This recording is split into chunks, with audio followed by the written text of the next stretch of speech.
But Moses' mother gets this amazing deal. And so Moses gets trained up in Pharaoh's household. On the outside, he looks like an Egyptian. He sounds like an Egyptian. But on his mother's knee, she tells him the stories of what happened to Abraham and Isaac and Jacob and Joseph and the promises that God has made. So he's Hebrew on the inside. He's Egyptian on the outside. He's trained.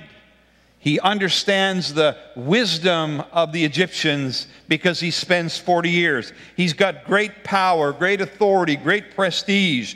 And yet, in his heart of hearts, in this first 40 years of his life, he's in conflict. And so when he sees one of the Hebrews being mistreated by an Egyptian, he intervenes, thinking that he can deliver. He can, in the natural, make a change. And he kills the Egyptian, buries him in the sand. But the next day, someone exposes him. And he's terrified because of what he's done, and he runs away. And so we get into the next 40 years of your life. Scene 2.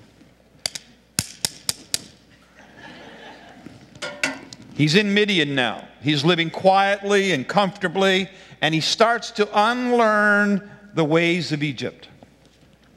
40 years spent in Egypt, now he starts to unpack them and unlearn them.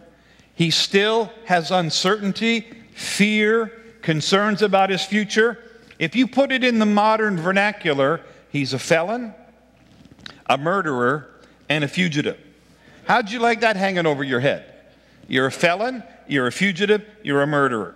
He just wants to be left alone. He wants to live quiet, but God has plans for Moses. Did you know that God has plans for you? And you never know where it's going to come from. In the life of Moses,